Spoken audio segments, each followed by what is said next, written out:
Chers amis, chers visiteurs, bonjour. Je suis heureux d'être avec vous ici ce matin.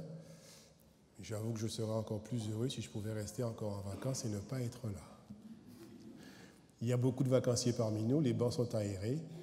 Nous pensons aussi à eux et nous profitons. Comme dit Proverbe, il y a un temps pour chaque chose, c'est donc le retour de revenir et de nous retrouver les uns les autres. Durant cette première quinzaine de vacances, j'ai eu l'occasion de faire une colonie avec les enfants et j'avoue que ça m'a procuré beaucoup de joie.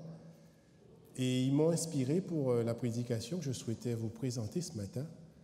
J'ai pensé à eux, mais j'ai aussi pensé à vous, à nous, parents, adultes, à qui Dieu a confié une tâche. Et quand j'ai vu toute cette génération, puis c'était à peu près une soixantaine d'enfants, je me dis que si cette génération grandit dans l'Église, fait alliance avec Dieu, continue à croire en notre Dieu, ce sera une grande victoire.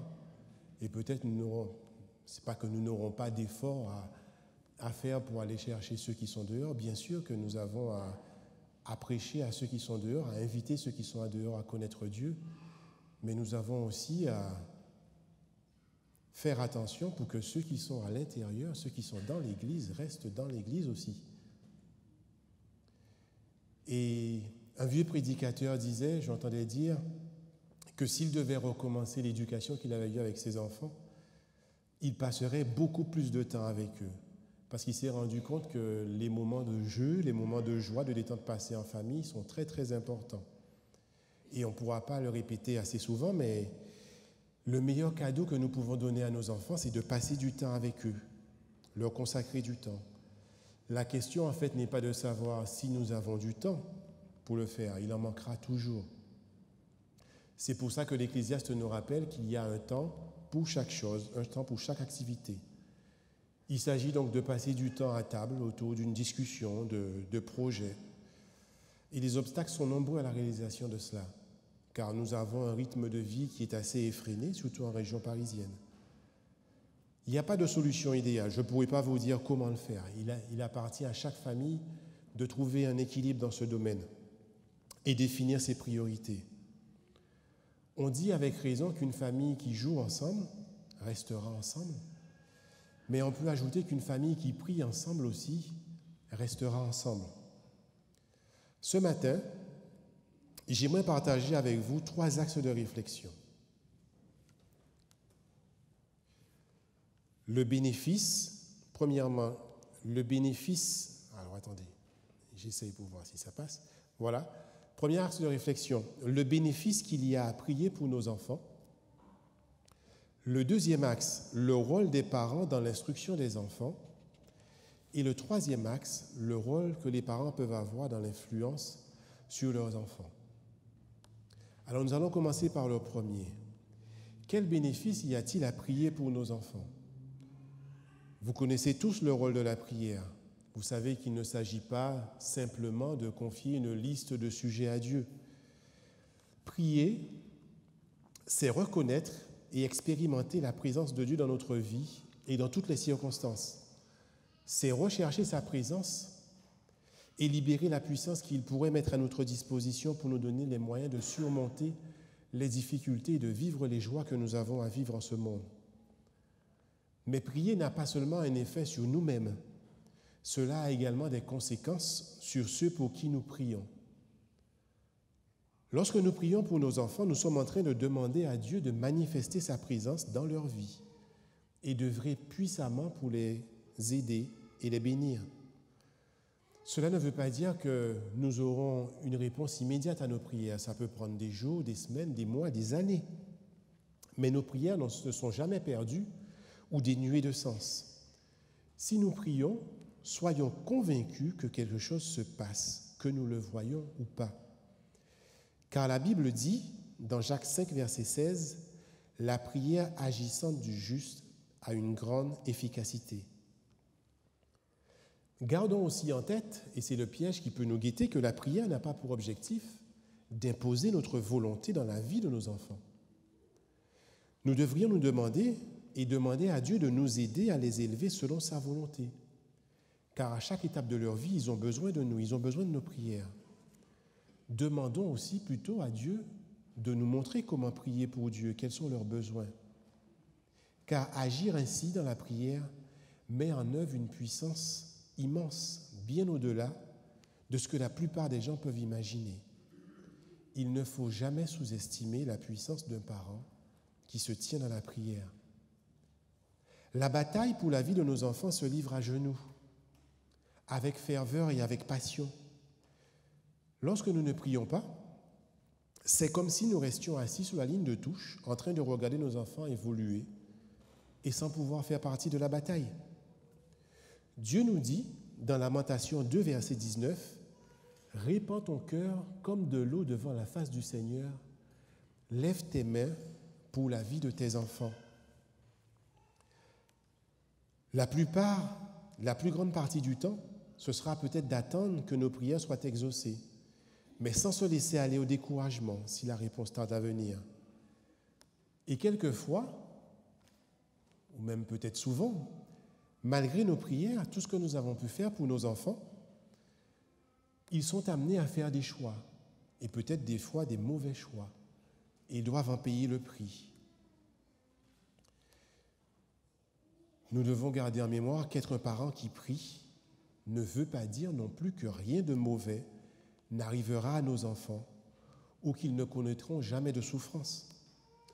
Ils la connaîtront parce que ce serait injuste. Le monde dans lequel nous vivons est un monde fait de joie et de souffrance.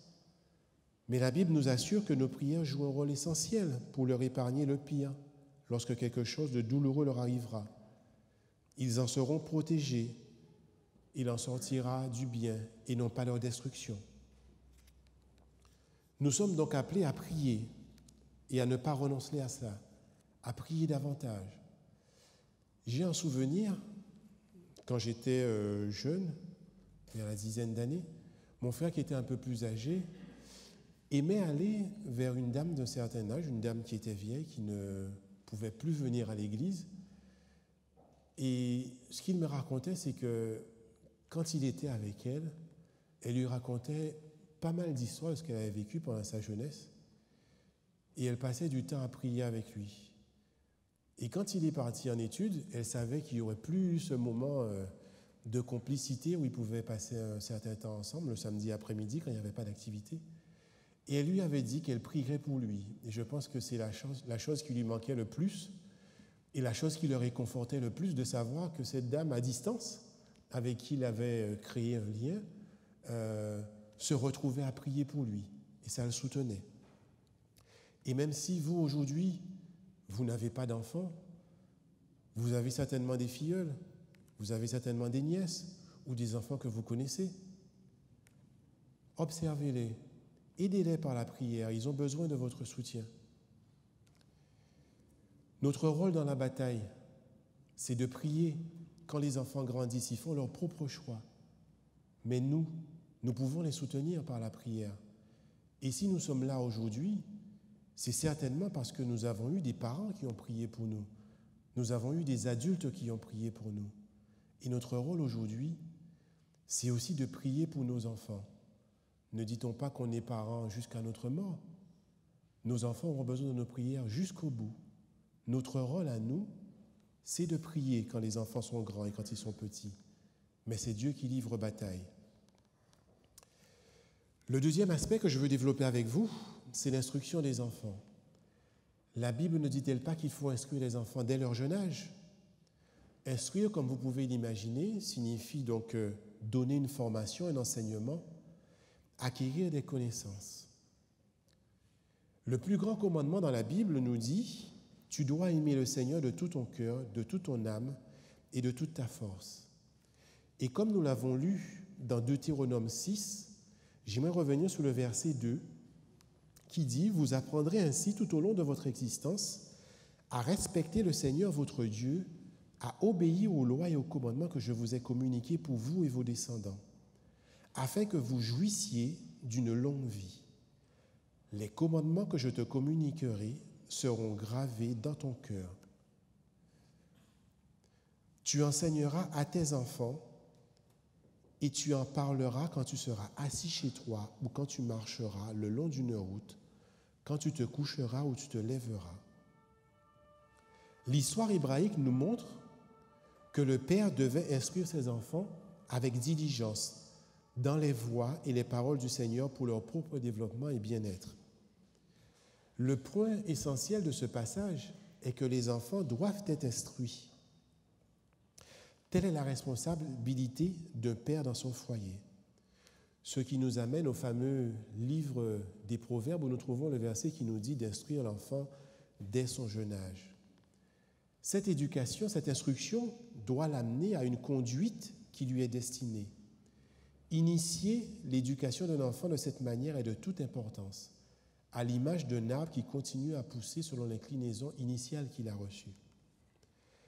Chaque père doit savoir qu'il possède à la fois de grands privilèges, mais aussi de grandes responsabilités à l'égard de sa famille. Prenons l'exemple d'Abraham. Genèse 18, verset 19, met en lumière le mandat spécifique confié à Abraham. Et c'est en accomplissant cette fonction qu'Abraham devient une bénédiction pour toutes les familles de la terre. Genèse 18 nous dit « Car j'ai distingué Abraham pour qu'il ordonne à ses fils et à toute sa maison après lui de garder la voie du Seigneur en agissant selon la justice et l'équité. Ainsi, le Seigneur fera venir sur Abraham ce qu'il a dit à son sujet. » Dieu choisit, si vous regardez donc Abraham aussi, car il pouvait compter sur lui pour enseigner et conduire ses enfants et toute sa maison à garder ses voies. La question que je me pose, c'est est-ce qu'Abraham a réussi dans cette tâche? Si vous connaissez son histoire, vous réaliserez que son enfant a suivi sa voie au travers d'Isaac. Mais j'ai trouvé un commentaire intéressant qu'on trouve dans Patriarches et Prophètes.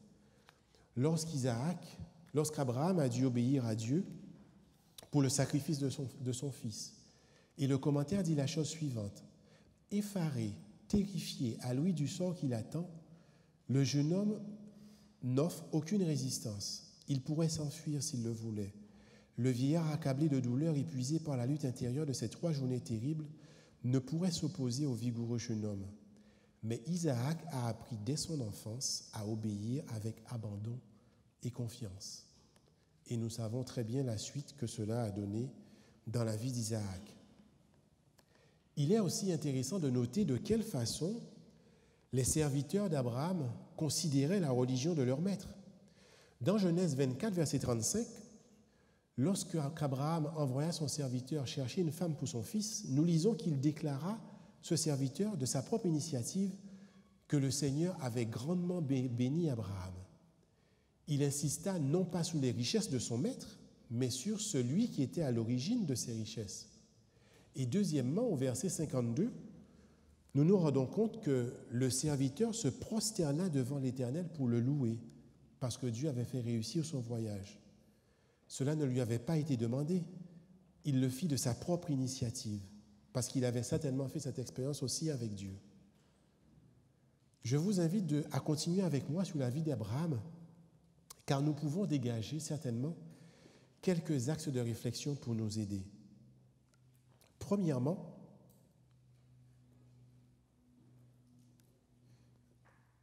je crois que j'ai fait marche arrière, j'avance. Une relation authentique entre les parents et Dieu, c'est le premier point qui mérite d'être souligné. Abraham entretenait une relation authentique avec Dieu. Et il en était de même pour Sarah. C'est une leçon pour nous. La Bible nous dit qu'Abraham obéit à Dieu sans hésiter. Et Abraham était appelé l'ami de Dieu.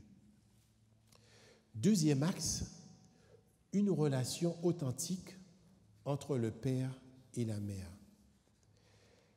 La relation qu'entretiennent les parents l'un avec l'autre a pour objectif soit une bénédiction, soit une malédiction pour les membres de la famille. Du moins pas pour objectif, mais pour conséquence. Abraham aimait profondément Sarah. Nous le constatons dans le texte de la Genèse, en Genèse 12, verset 11, où nous lisons qu'Abraham considérait que Sarah était une belle femme Et vous savez, après combien d'années de mariage, Abraham fit cette déclaration? Après 35 ans. Après 35 ans de mariage, il déclarait que sa femme était belle à ses yeux parce qu'il l'aimait. Le meilleur moyen d'enseigner aux enfants à respecter leur père et leur mère est de leur donner l'occasion de voir leurs parents faire preuve d'attention et de respect l'un vis-à-vis de l'autre. C'est en constatant à quel point les parents s'aiment que les enfants sont encouragés à respecter le 5e commandement qui est d'honorer son père et sa mère. Les graines de la désobéissance et de la rébellion sont semées dans le cœur des enfants quand les parents ont une attitude dépourvue de respect et de bonté l'un envers l'autre. Les parents qui se disputent sans cesse se détruisent mutuellement et détruisent également leurs propres enfants. Il aurait été plus difficile pour Isaac d'écouter son père si celui-ci avait manqué de respect à sa propre mère.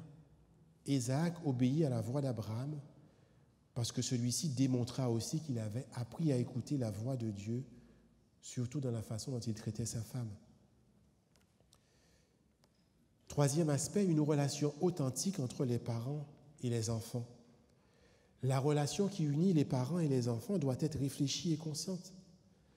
Développer un caractère harmonieux chez nos enfants ne peut se faire au hasard. Le meilleur moyen de former quelqu'un est de lui donner l'exemple et de lui expliquer la raison pour laquelle il est bien d'agir ainsi. Ces deux aspects sont importants. Il ne suffit pas que nos enfants acquièrent la culture qui est la nôtre. Ils doivent comprendre pourquoi cette culture est bonne, pourquoi cette éducation est bonne. Nous devons donner à nos enfants l'occasion de constater que nous faisons confiance à Dieu. Les difficultés peuvent être formatrices pour les enfants, car ils peuvent prendre la mesure de la foi de leurs parents. Quand les enfants sont témoins de miracles qui se déroulent sous leurs yeux au sein de leur propre famille, leur connaissance de Dieu devient concrète et non plus seulement théorique. Nos enfants ne peuvent prendre position que pour une foi qu'ils se sont appropriée.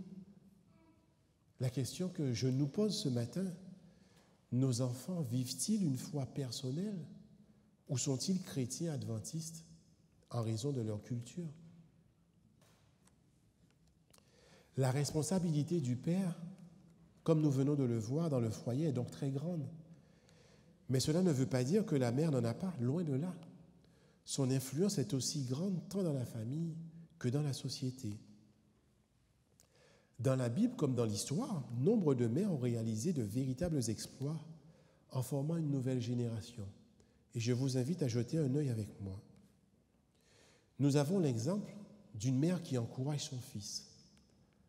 Dans Hébreux 11, verset 23, il est écrit « C'est par la foi que Moïse, à sa naissance, fut caché pendant 3 mois par ses parents, parce qu'ils virent que l'enfant était beau et qu'ils ne craignirent pas l'ordre du roi. » Hébreux 11 dit aussi que c'est par la foi que Moïse, devenu grand, refusa d'être appelé fils de la fille de Pharaon. La foi de sa mère lui donna-t-il le courage d'affronter et de choisir les afflictions d'un peuple dans l'esclavage plutôt que les plaisirs du brillant empire égyptien? Certainement.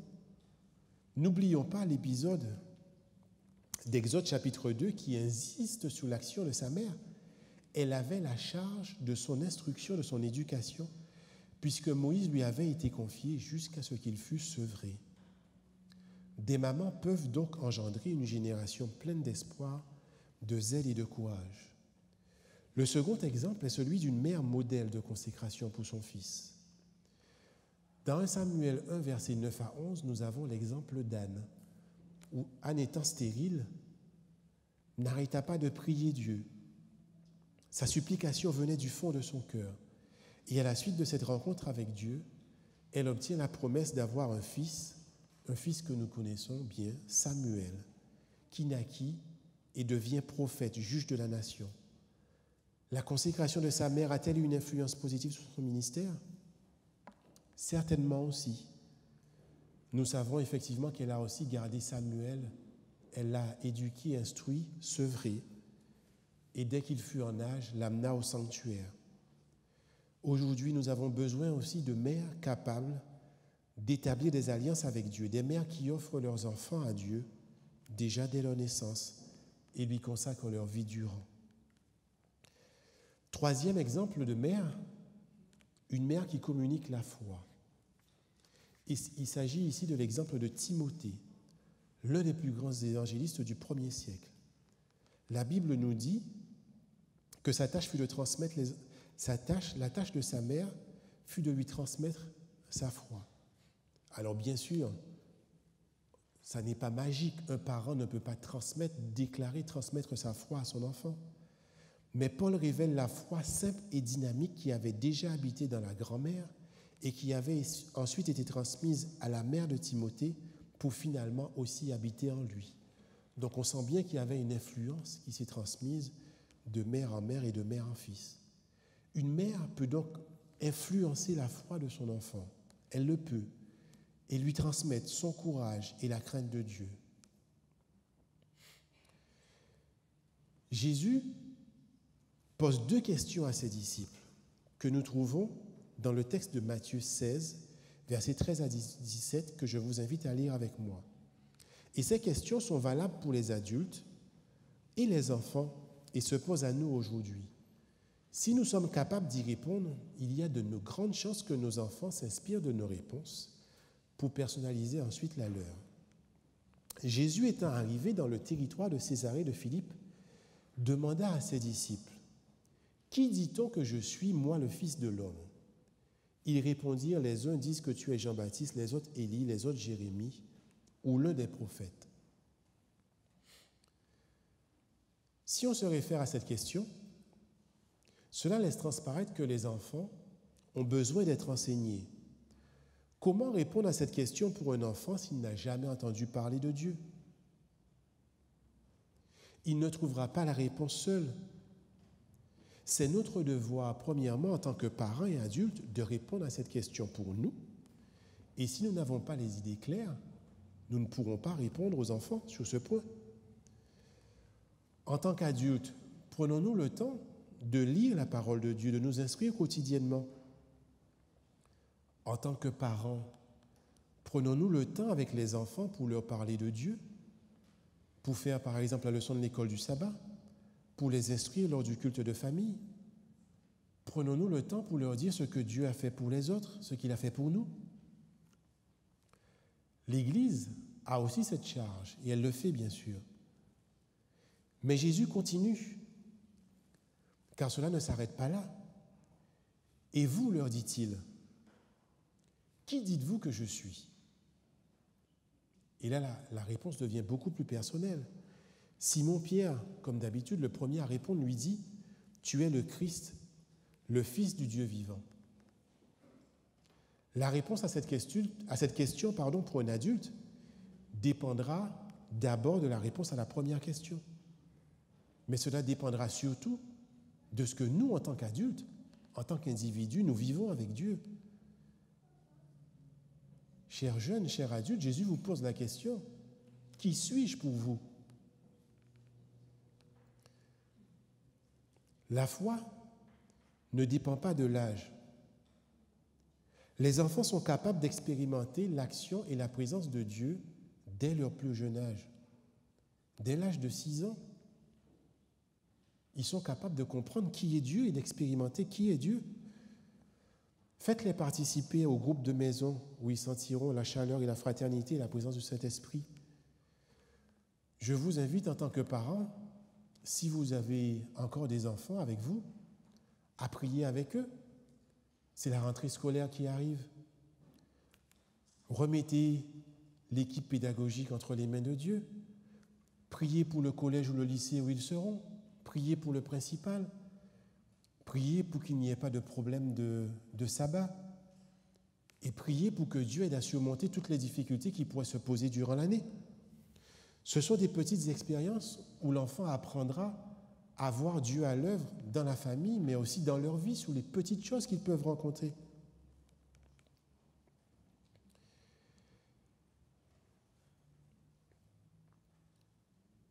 Moi, j'ai comme souvenir qu'en tant qu'enfant, et je le fais dans le cadre de ma famille, qu'avant chaque rentrée scolaire, ou même à plusieurs reprises dans l'année, nous faisions ce qu'on appelle une semaine de prière. Et moi, ça m'a marqué encore aujourd'hui, parce qu'en tant qu'enfant, ça me permettait de voir Dieu à l'œuvre dans ma vie. Et on soumettait à Dieu des petites difficultés à notre niveau. Quand on n'arrivait pas dans telle matière ou tel prof était un peu délicat, on n'aimait pas. Et les petites avancées, les petites expériences qu'on faisait à Dieu, ben ça marque. Et on avance petit à petit. Et ça a continué, parce qu'on l'apprend avec les parents, et puis après, on l'apprend tout seul quand on est grand. On le fait seul. À 8 ans, à 9 ans, à 10 ans, les enfants peuvent sceller alliance avec Dieu. J'ai le souvenir, quand j'ai eu l'occasion d'aller aux États-Unis, ça m'a beaucoup marqué. Alors la culture est différente de la nôtre, certes, mais j'ai vu des enfants de 8 ans, de 9 ans qui ont scellé alliance avec Dieu, qui se sont engagés avec Dieu. Certes, ils n'ont pas tout compris. Le baptême n'est pas la finalité de la vie chrétienne. Le baptême, c'est le début. On ne fait que commencer le chemin. Il n'y a pas d'âge pour commencer le chemin avec Dieu. Et on sait très bien que ce n'est pas parce qu'on s'est baptisé que c'est fini. Bien au contraire, tout reste à construire, tout reste à bâtir. Le chemin ne fait que commencer. Chers parents, c'est un encouragement que je veux vous laisser ce matin, à continuer à prier pour vos enfants. Si vous êtes découragés, même si certains de vos enfants ont pris une voie différente de celle que vous auriez souhaité, la seule influence que vous pouvez avoir aujourd'hui, c'est celle de prier pour eux, car ils sont libres de leur choix, libres de leur destinée. Mais vous êtes aussi libres de continuer à prier pour eux. Et s'ils savent que vous priez pour eux, ils sauront que vous les aimez, parce qu'ils sauront que dans vos prières, vous demanderez le meilleur pour eux. Continuez dans cette voie. Si vous avez des enfants d'un âge moins avancé, tel que nous avons vu, et tel que vous pourrez peut-être le creuser encore, continuez à les instruire, continuez à les influencer. Être un parent est un privilège. Nous avons cette tâche et cette responsabilité de les instruire. Nous avons le devoir de prier pour eux jusqu'à la fin de nos jours. Puisse Dieu nous aider à être patients et persévérants dans ce beau ministère, ce plaisir qu'il nous a donné d'être parents, d'être adultes, car nous pouvons le faire aussi pour ceux qui n'ont pas d'enfants, pour des enfants autour de nous qui nous font plaisir. Ils seront bien contents de savoir que nous avons prié pour eux. Amen.